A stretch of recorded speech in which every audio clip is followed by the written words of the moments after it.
What's going on, guys? Welcome back to another War Thunder video. Today we're taking a look at the dev server for 1.53. There is a lot of content in 1.53, but we're going to start off with the American tanks. And the first tank that we're going to take a look at is the T-92. This is a Tier 5 light tank with a battle rating of 6.7 in realistic battles. It immediately follows the Walker Bulldog. And like the Walker Bulldog, it sports a 76mm gun and very, very thin armor. Even though it's sloped, it's really not going to stop a whole lot of rounds. You're going to be facing some serious tanks, and the only hope you have is that the engine block in the very front of the tank will be able to stop those large rounds from killing your crew. Because the sloped armor, it just isn't going to be enough. It's too thin. You're going to be spending a lot of time repairing that engine because that's going to take a lot of shots. It's going to be one of the first things an enemy tanker happens to hit. Because it's just a massive engine block right there at the front of the tank. As with the Bulldog, the T-92 comes with APDS rounds, armor-piercing discarding sable rounds, which are very important to get. It's a very important upgrade to get. And from what I hear from those who have the Walker Bulldog, it's going to be a slow grind because it takes a lot of RP to get that round.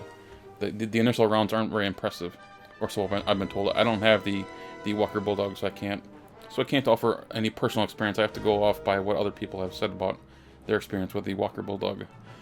And next up we have the T-25 at a battle rating 6.0. It's a Tier 4 medium tank. The T-25 sports a 90mm M3 cannon, a couple of MGs, and some decent armor.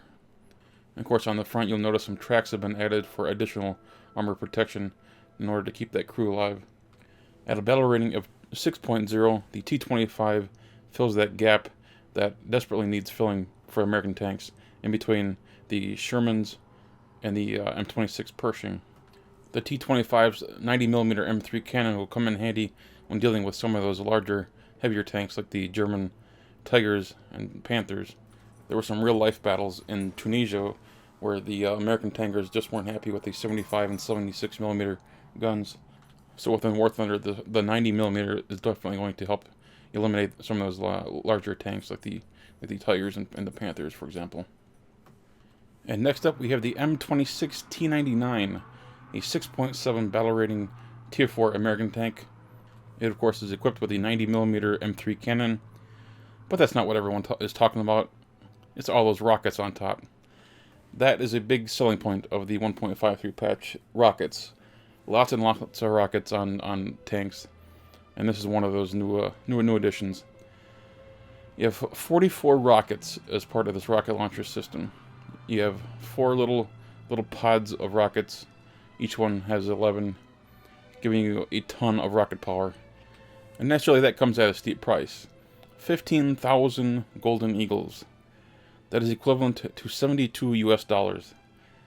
That is a very, very expensive premium tank, and one that I don't think I will be able to afford, quite frankly. And if you can't afford it, I don't blame you.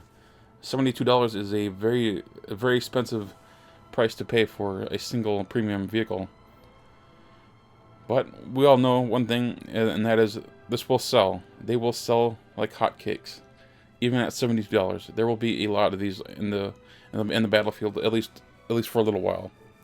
If you remember when the Calliope came out, that was, I believe, $50 for a tank, which had rockets. And as crazy as $50 seemed to me at the time, there were a lot of Calliopes at the time when that came out. Today you see maybe 1 or 2 a month. At least that's what I see. I don't know about you guys, but they have gone out of popularity, and I suspect we're going to see a similar kind of experience with this. People will buy these tanks and have a lot of fun initially, because let's face it, this is cool. This is awesome. I mean, just watch this. How can you not get excited seeing rockets fly off your tank like this?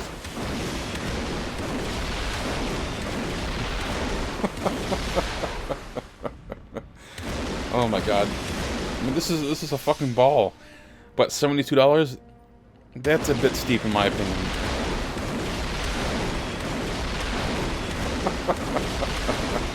Oh my god. Just imagine the carnage you can rain down on people with this. 44 rockets. Yeah, this is going to sell like hotcakes initially. Even at $72, mark my words, there will be a lot of this. Gaijin will be rolling in money very, very soon. And now we switch over to the American aircraft that are coming into 1.53. We start things off with the Devastator. This is a battle rating 2.0 dive bomber. Comes with one 12.7 in the nose, and one turret with a 7.62mm machine gun. Now, as far as bombs go, you have a fairly heavy payload for a very early bomber like this. You have two torpedo options, but you can't carry two at the same time, just to be clear. But you also have some bomb options. The first option includes 12 100-pound bombs, and the other includes 2 500-pounders and 6 100-pounders. Considering this is a Tier 1 2.0 battle rating aircraft, I'd say that's pretty damn impressive. You aren't going to find a whole lot of other bombers that have that kind of a payload. And then to make it even better, this happens to be a dive bomber, so you have that ability. You don't have to fly in a perfectly straight line like you do, relatively speaking, like you do with some other bombers. And like many other bombers, the dead zone is fairly large. That's one of the bigger drawbacks of this aircraft. But you do have that front gun, with 150 cal is actually pretty damn good. Because again, this is Tier 1 2.0. I suspected that battle rating is going to go up at some point. Yeah, who needs flaps? Of course, that battle ratings, it's an important thing to bring up because this is a dev server, so everything is subject to change. The battle rating will undoubtedly change at some point, whether it's now on the dev server or afterwards, after it goes live. And just flying over this water, honestly, doesn't this look amazing? The new Dagor 4.0 engine, it looks amazing. The water looks incredible. Next up, we have a new Helldiver added to the game. This is the SB2C4 Helldiver. This new dive bomber comes in at a battle rating of 4.0 and has two 20mm cannons with 400 rounds. Has one turret in the back with 7.62mm machine gun. And something's wrong with this plane. This thing doesn't sound like it's holding it up very well. But in all seriousness, guys, this is a pretty cool looking plane. Honestly, the Helldiver that's already in the game is really good. And I can't wait to get this thing out and give it a go in an actual battle. It's one thing to test it out in a test flight like this, but it's another to take it out into a real fight. The two 20mm cannons in the nose definitely make this a menace.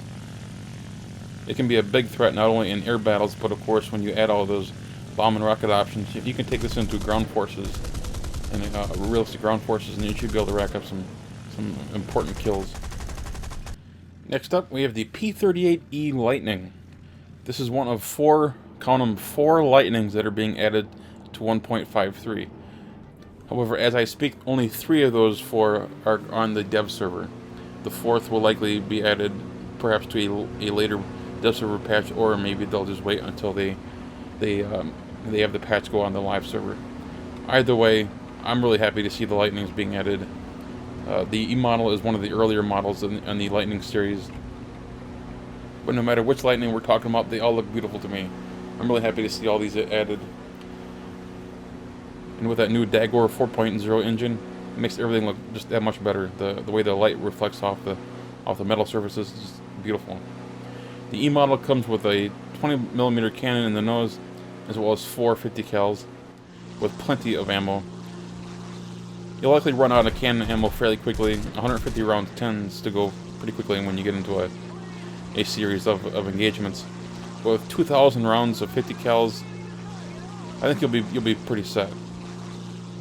Doesn't she look beautiful? Honestly, that 4.0 Dagor engine, that really makes a nice little touch to all these new aircraft. It's going to be a massive patch. Those of you who are on a slower internet connection, you're going to want to make plenty of time to download this patch, because it's going to be an 8-point-something gigabyte download or larger when all is said and done. Yeah, it's going to be a massive patch. So if you're on a slower connection, expect to spend some time downloading this. But it's going to be well worth it, in my opinion. You're going to have some incredible looking skins, and the water looks good. The trees look good. Everything looks pretty damn good, except for I've noticed some issues with the lighting on some of the maps. It's a little too bright. It's almost like it's washing out the colors. It's like the sun is like right next to the earth, like way too close in my opinion. It's kind of bleaching out the colors on some maps. So my hope is that they'll sort that out. Anytime a major patch like this comes out, there are always issues that take time to sort out, and I have no doubt that they'll figure out some sort of balance. Next up, we find the P-38J. This time, this is a Tier 4, 4.7 battle rating aircraft. Of course, you'll notice that it has the same armament as the other P-38s that we have in the game, but the climb rate is better. This has to do with the engines that are being used. I'm taking a look at Gaijin's datasheet right now. The right engine is an Allison V1710-89, and the left engine is a -91. According to them, with wartime emergency power activated, it's capable of getting 1,600 horsepower. That is some serious power. With this being a battle rating 4.7, you're going to be climbing against some pretty good competition. You'll be seeing a lot of the later model Spitfires, the later model 109s, Focke-Wulfs. So you're going to need all the extra horsepower you can get with this little bad boy. And honestly, it doesn't look awesome. That is amazing looking skin. Up next, we have the P-38L. It too comes up with a battle rating of 4.7. It has the same armament, has the same climb rate. The P-38L was the most built version of the P-38 Lightning. There were nearly 4,000 of these aircraft built or converted. That is a lot of aircraft. This aircraft arrived in June of 1944, just in time for the Allied invasion of Normandy. Now, as far as what are the differences between the L version and the J version, for example? Well, there are a few, but perhaps the most obvious one is shown here in the modifications. And that is you can attach 10 127mm Havar rockets. Ah, yes. The downfall of American teams. Give an American fighter pilot some rockets, and he'll use them. I know it. I can already see this plane being used as a ground attacker because of those stupid Havar rockets. Oh, American teams, what the hell. Next up, we go over to Germany, where we find the Do 17 Z7 heavy fighter, also known as a strike fighter. It has a 20mm cannon in the nose with 400 rounds, and a handful of 7.92mm machine guns as well. As far as turrets, it has 2 turrets with plenty of ammo, and a very small payload of bombs. Honestly, the payload is so small that I would say don't even bother. There are much better options at this tier if you want to go ground attacking. Instead, I would recommend using this to go hunting bombers or other heavy fighters. As far as flying this little item, it feels a lot like the other Do 17 that's in the game, the little bomber. It's not as heavy as I had expected. It's a little funky doing any kind of maneuvering, however. The plane's length actually, it looks deceiving. The way it handles is the back end feels like it's so far behind everything else that the tail feels like it's wanting to do its own thing. So it takes a while to get your nose on target. It's going to make aiming rather frustrating, and that's why I would recommend going after slower, larger targets like heavy fighters or bombers. Because going after more nimble fighters, it's going to be a very frustrating kind of a thing. The Do 17 Z7 does have a nice little area of attack for gunners. The dead zone isn't as bad as, say, something like the Devastator, which I showed earlier in the video. You have a better chance of defending yourself in this plane. Although, let's be honest, these guns at this tier are pretty weak. The calibers are quite small. So you're going to have to put a lot of shots into anything in order to take a wing off. Next up, we transition over to the Do 17 Z2, as opposed to the Z7, and we have a bomber. We get some additional options for bombs. The offensive armament is largely gone, although you do get one 7.92mm machine gun in the nose. If you take a look at the bomb options, you should have the option to go without a bomb load, which seems completely ridiculous to me. Why would you take a bomber out when your offensive weaponry consists of one 7.92 millimeter machine gun in the nose. Well, it could be to use the turrets. You get 7 turrets in this little plane at tier 1 with a battle rating of 1.7. 7 turrets. This little plane looks like a porcupine in the front. You get little guns sticking out everywhere. I don't know how they managed to cram that many Germans into this plane. If you take a look at it, there's some gunners on the bottom, there's a gunner on top, but it's all in the front half of the airplane. It's all in that front cabin. There's no one in the very back, like say on a B-17 or a G8N1. Everyone's just crammed up in that little bitty cabin. Got a nice little bomb load. Nothing too crazy, but this is a tier 1 aircraft. And despite having this many turrets, there's not a whole lot of protection from the rear. You'll notice if you look at all the turrets, most of them are actually from the sides. So if you get guys coming in from the sides, you'll be able to take them out, even some guys in the front. But rear protection, it's not this aircraft's strong suit. The defensive turrets were just not set up for that kind of purpose. It's really unfortunate because if you get attacked from the rear, from like a Hurricane or a Buffalo or something with a lot of powerful guns, you're going to go down in a pretty nice little fireball pretty quickly. And here we have an X-ray of the plane, and you can see they're basically just climbing on top of one another. That really doesn't look comfortable to me. That wraps up the German aircraft. Now we'll take a look at the tanks. Of course, we have to start off with the Panzerwerfer 42. You have to go with this. This is without a doubt one of the most anticipated tanks in the game, at least for this patch. 1.53. The Panzerwerfer 42 is highly anticipated because of the sound that the launcher makes, the rockets. You get 10 tubes. You get 2 rows of 5. You got a half track with the rockets mounted on top, and the armor it's paper thin for all intents and purposes. Because the armor is so thin, I think you're going to want to stay in the back of the pack. You know, let all your other teammates lead the way, lead the charge into battle or into death, and just fire your rockets from a safe distance. Because as soon as someone hears you firing your rockets, you're going to be one of the first targets. And when you hear these rockets fire, it is indistinguishable about what vehicle is in the area. Just listen to those rockets. Wait for it.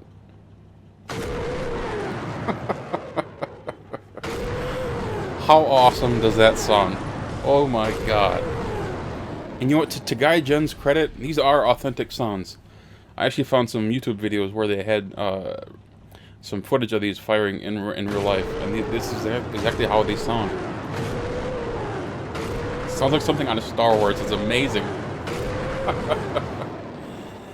Unfortunately, when you run out of rockets, you might get a reload. I've heard that Gaijin is doing a one-time reload, but in my little test drive of the Panzerwerfer, it never offered me an opportunity to reload. So all I have left is this little bitty machine gun, which sounds absolutely terrifying. I have to admit, this thing would absolutely mow down infantry soldiers. But as far as taking out tanks, it's pretty much useless. So I think after you run out of reloads, I think you would have to go back to a cap circle and rearm yourself. Sitting there for a minute or two and rearm yourself, get some more rockets. Now, as far as the price goes, you're looking at 4,800 golden eagles for this little tank. And of course, I use the term tank kind of universally. Don't get too caught up in that. It's just a ground vehicle. It's a half track with some rockets on it. We have 4,800 golden eagles. It's a lot, but it's not nearly as much as the 15,000 that is being asked for the M26 with the 44 rockets and the T99 launcher. This thing would be absolutely terrifying to be next to. It would not surprise me one bit if we get some friendly kills with this thing. Some people are going to be accidentally killed by a teammate. I just know it. Because it is difficult to aim these rockets. That little machine gun, holy cow. Next we go on to the BF-109E4. Wait, were we just doing tanks? Yeah, I missed this one. Guys. My bad. The E4 I missed. It's a plane that I'm not that interested in, to be honest with you. I feel like we've got enough early 109s, but Gaijin is adding the E4 and the E7. The E7 is missing from the dev server at present, so I wasn't able to take that out for a spin. But the E4 is a nice little aircraft. It comes with a battle rating of 2.7. As far as armament goes, it comes with two 20mm cannons and two 7.92mm machine guns, with plenty of ammo. The cannon ammo, not so much. It only got 120 rounds. It's a little light, but that's pretty typical of the earlier fighters. Those with cannons tend to only get 120 rounds, and of course you're sitting on an enormous fuel tank. So try not to get shot, will you? Something tells me the pilot's pants aren't fireproof. Now that I've covered the 109, it's time to finish off the German tanks. And that, of course, is the Jagdpanzer 4.5, also known as the Cannon Panzer, I think. I don't know. I'm not German. I can't say German words very well. So my apologies to all the Germans out there. The Cannon Panzer comes to us at a battle rating of 7.7. It is a turretless tank destroyer that absolutely hauls ass at 70 kilometers an hour for max speed.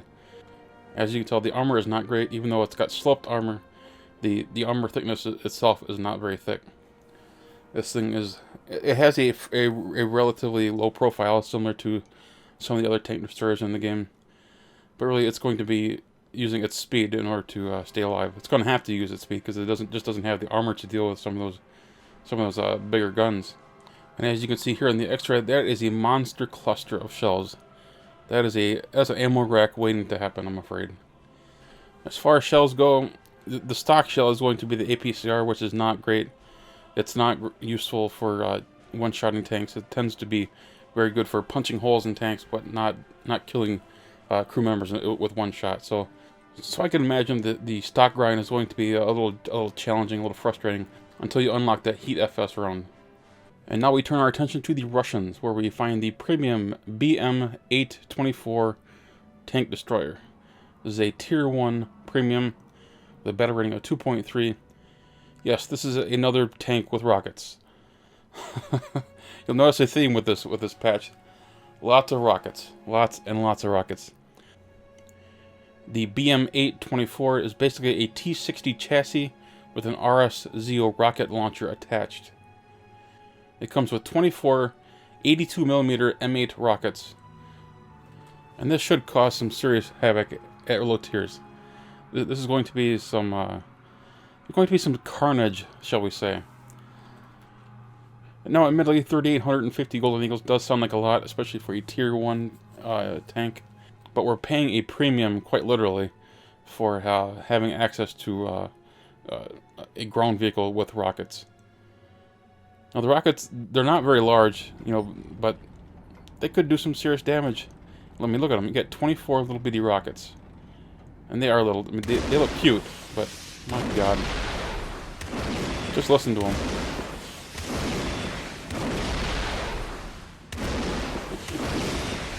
Oh my God.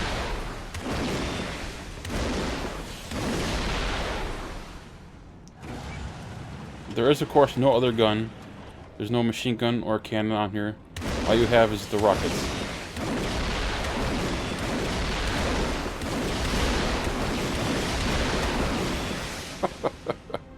Wait a minute, doesn't that look fun? Oh my God. That's an expensive little tank though for Tier 1, 3850. It's a little steep. But I can see us having a lot of fun on something like this at the very early tiers. And next up we have the PT-76. And if that doesn't look like a normal tank, it's not. It's a boat with a really big gun. A 76mm gun. When this tank was announced, I kind of laughed, to be honest with you. I thought, an amphibious vehicle, really? We're going to bring that in the War Thunder? Why not? But it just doesn't have any armor. I mean, my gosh, you could punch your hand through that thing. I mean, boats aren't meant to have very thick hulls.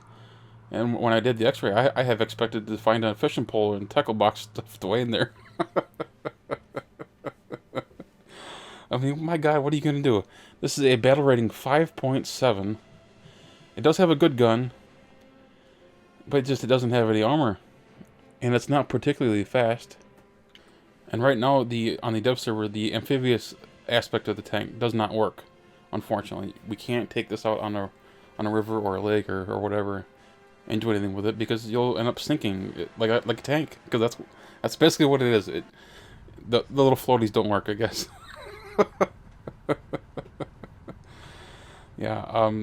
I don't expect this to be a tank that is very popular in War Thunder. Even if they do get the amphibious portion of the tank to work, I don't think that this tank's popularity is going to be very high.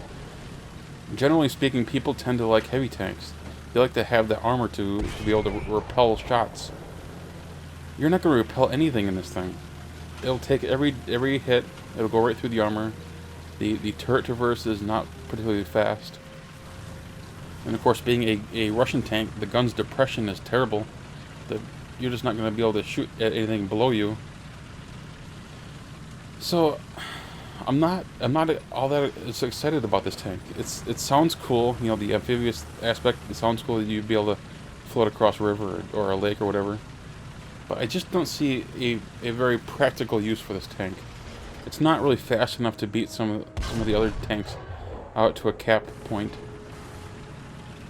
I mean, this is like something like a 42 km/h tank. That's not all that fast, to be honest with you. And so I guess I'm struggling to find a practical use for this tank just yet.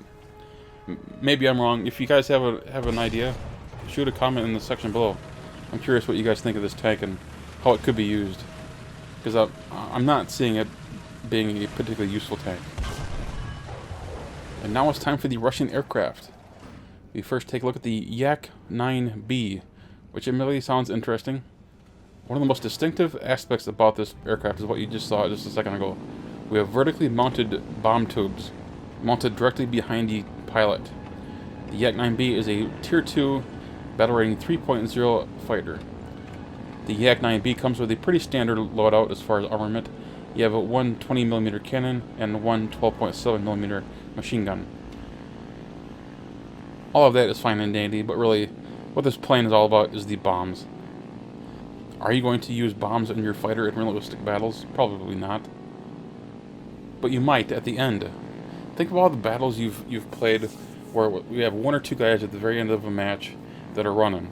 And so someone suggests everyone with bomb capabilities go back to base, pick up some new bombs, and then head on out and bomb whatever ground targets happen to be left. Usually it's pillboxes or tanks.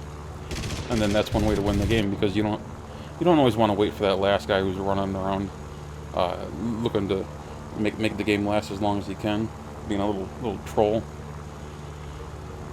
That gets old. So what you can do is take out something like this. Again, if you're interested in flying something low tier, do your thing with your guns. Then at the end of the game, when things are looking bad, you just go back to your base, get some bombs, and do your job of bombing whatever ground targets are left with your 4 bombs. And how cool is that? You can actually see the bombs drop in the cockpit view. They drop one at a time, and that looks awesome. Next up, we have the PE-8, a 4-engine Russian bomber with a battle rating of 4.0. It's nice to get something other than another IL-2 or IL-10 or Year 2, something different. And you'll notice there are a lot of turrets. There are turrets upon turrets upon turrets.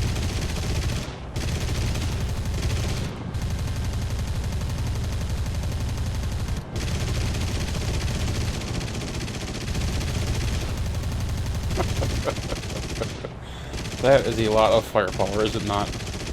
There are turrets everywhere. We even have guys that are in the landing gear, for crying out loud. Literally.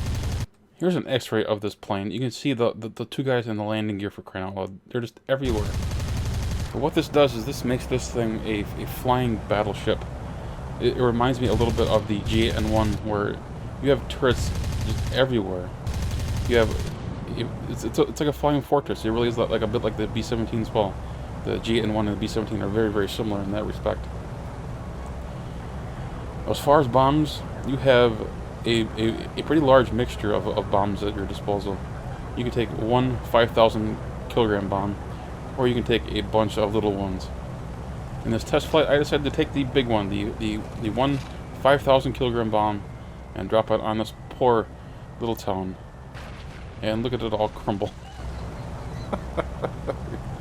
Took down that whole section of the town with one bomb. Just imagine taking this thing out in realistic tanks. Imagine seeing a cluster of tanks all in one part of the town. You could wipe out a dozen tanks, theoretically, if you get them close enough. That 5,000 kilogram bomb is going to be devastating. Look at that. Oh my god. With Russia covered, we switch countries and go over to Great Britain, where we find the Hawker Hunters available.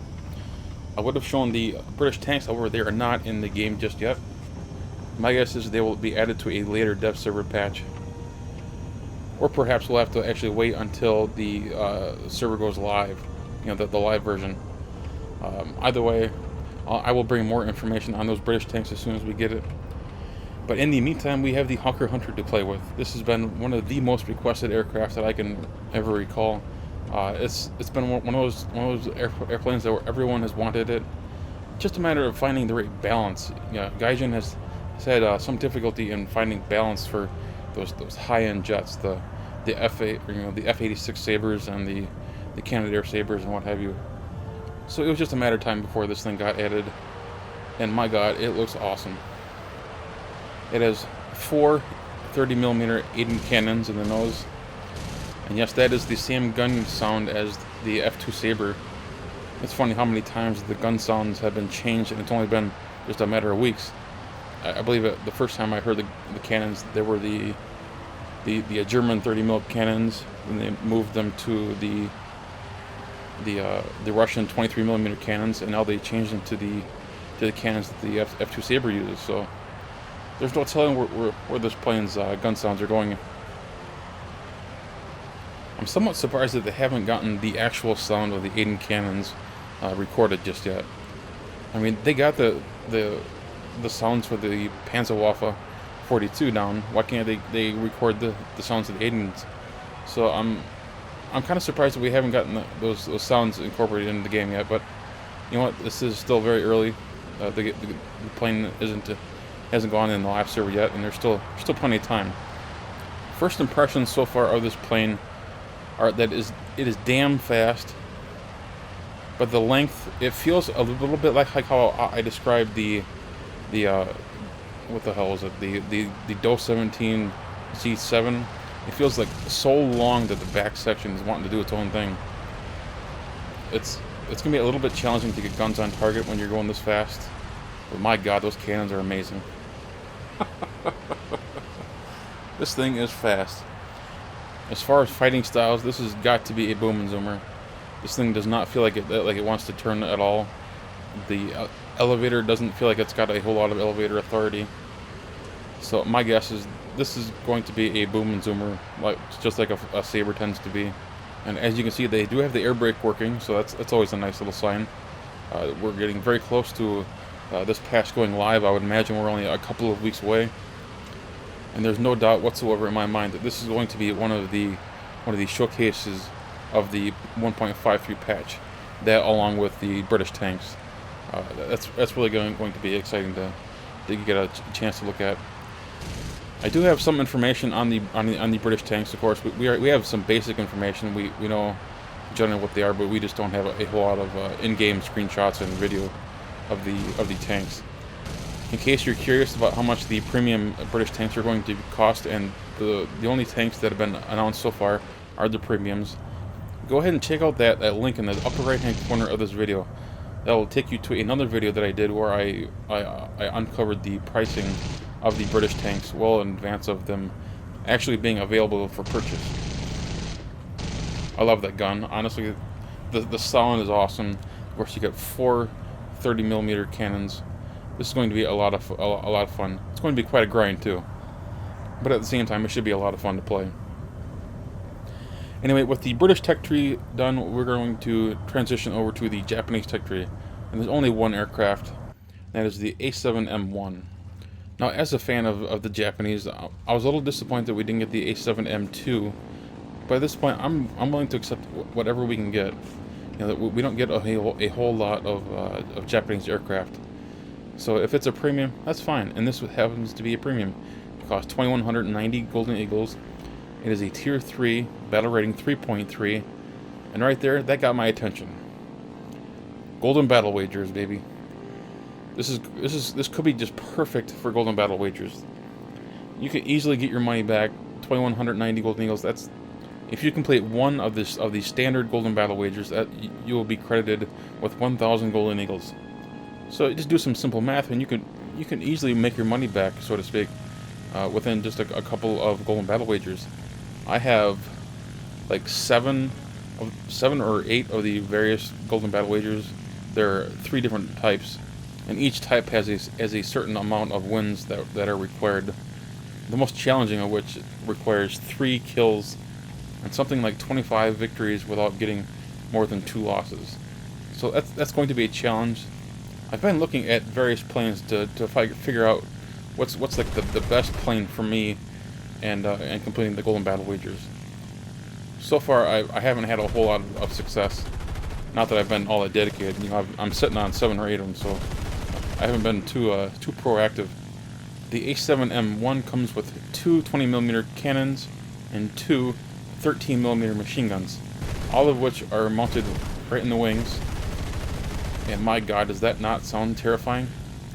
Those 2 cannons plus those 2 13mm machine guns, together they just sound terrifying. As far as battle rating goes, 3.3 seems like it might be a little under-tiered. I know this is very premature on my part to be speculating, but generally speaking, Japanese planes tend to get up-tiered very quickly because of how bad some of their opponents tend to be. Take the Americans and British teams, for example. They tend to be absolutely terrible. They tend to turn fight Japanese planes when really they should be using energy fighting tactics. And so right now, based on my first impressions, I think this is going to be a very, very dangerous little plane. Even if it isn't the A6, or excuse me, the A7M2, which is what most people are really hoping for, this is still a really good little plane. I can't wait till I can actually buy this thing on the live server and actually take it out with some Golden Battle Wagers and see just how much I can actually rack in. I may actually have to do a video on that. May have to do a compilation of all the kills and all the victories. But one thing I'm going to have to change is the skin. Depending on video settings and monitors and people's color perception, I've noticed people tend to either think the skin's either salmon colored, you know, a pink, or an orange color. And you know, I've seen some screenshots of this plane where I could swear it's salmon, but then I'll see a screenshot from someone else where I would honestly have to say it's orange. I think we're gonna have to make a custom gold-colored skin for this thing if we should ever buy this, in honor, of course, of the Golden Battle Wagers. You just can't go over the top. You know, I don't want it to be too gaudy. That's the one thing. I don't want this to be like trick my plane. Oh my god, that would be bad. Anyway, guys, that about wraps it up. There are no other planes or tanks currently available on the dev server to preview. This is the last and only Japanese plane. If you enjoyed this video, hit that thumbs up button. And of course, if you're new to the channel, please subscribe. Take care, guys.